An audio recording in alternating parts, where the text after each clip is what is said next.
Hi everyone, it's Flakey. Hope you're all doing well. And thanks for taking the time to watch this video. Episode 46, which is all on silence and loneliness. So silence is a powerful thing, as you can probably tell by the beginning of the video, me not talking. It gives you a chance to reflect on things and you're left with your own thoughts. To some, people like their own company and they've got inner peace. But if you're someone who struggles with mental health or a never-ending mind, to put it one way, racing thoughts all the time, you may struggle in silence and being on your own. Thoughts can maybe get the better of you, and you feel like you're stuck in your own head and you have to always be doing something. Maybe you turn to alcohol, have to have the radio on or watch TV. Actually, just being alive in silence is hard for people, and that can lead to loneliness. Loneliness is awful, to put it bluntly.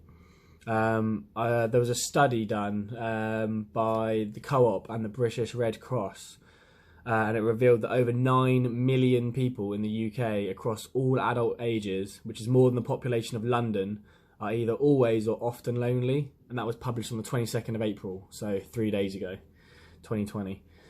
So yeah, feelings of loneliness may pass over time, but if you do live on your own, you're not close to your family or friends, you don't feel connected to the work you're doing, which you do most days every day kind of thing, you can start to feel disconnected and not passionate. You start to feel depressed, and that leads to loneliness. And loneliness is hard to fight, and it feels like it can only get worse over time if you're in that mindset, which is what I was in for a while. There's a couple of other facts I had. Loneliness, living alone and poor social connections are as bad for your health as smoking 15 cigarettes a day. That was from Holt and Lundstad, 2010. And I also had another quote from 2015. Loneliness is likely to increase your risk of death by 29%. So that could possibly relate to then depression and suicide, for example, or not wanting to live. So maybe your body actually fails you in certain ways. That's just an assumption, but probably along those lines. When I was at university back in September 2015, the first month was great and I thought I was following my passion, but that quickly stopped for reality, which hit. I left my family, friends, my hometown, my job, 9 to 5, and I couldn't play sport because I was injured at the time. So I went from all of these things to 8-hour lectures a week. That was it. The whole other time I was in my room in halls on my own, pacing my bedroom, opening the door with my head. I just didn't want to go back there.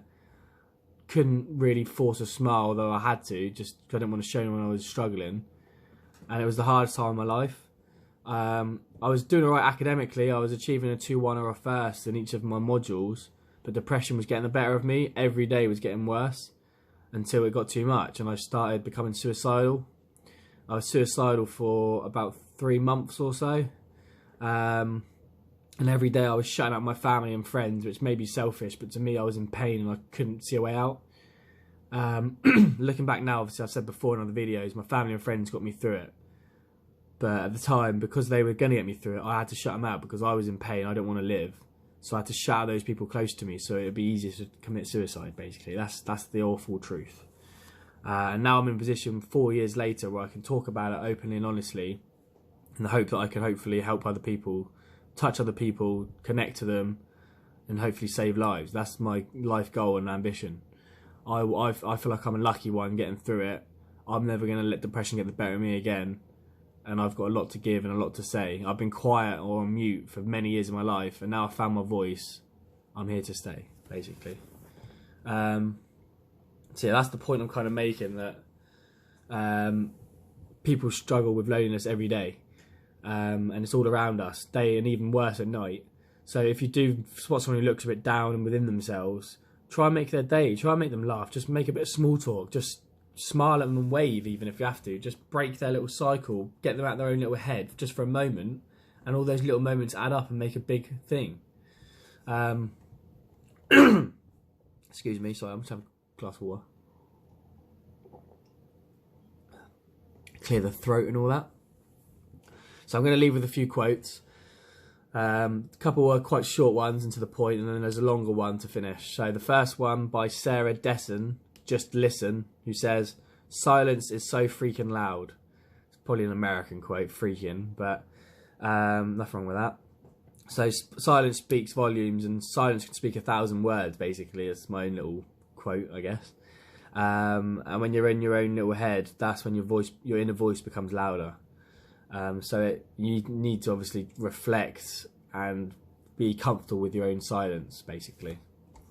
Another one from Will Rogers, who says, "Never miss a good chance to shut up."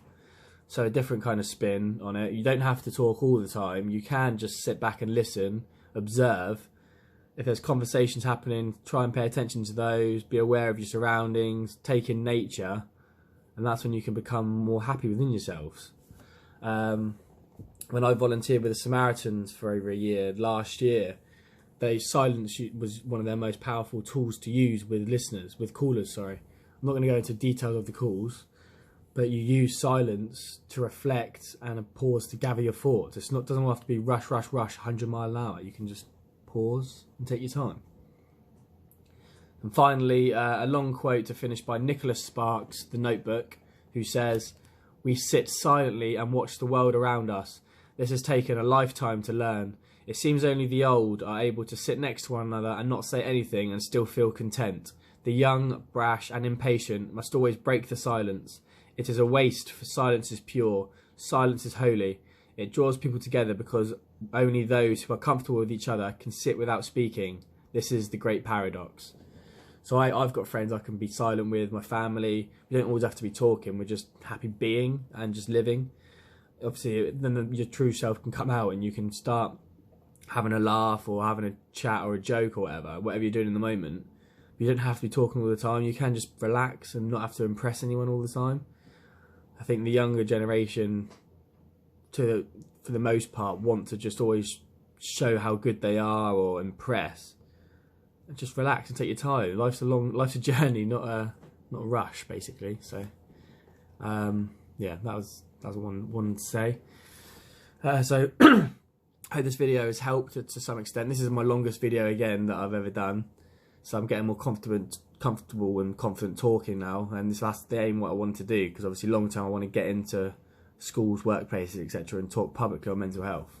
So if I can do it now, it's a start, basically. So I've got a few videos left to record over the next few days before I reach my target 50 videos in 50 days, which I'll be very happy with. So almost 2 months of work, and shows I'm dedicated to it. My next video is all on personal life. So obviously I've already gone into some details to an extent of things that have happened to me in the past, but hopefully I'll give you an insight without going into too much detail about what's made me the person I am, how I've struggled with mental health, and how it's made me stronger for it.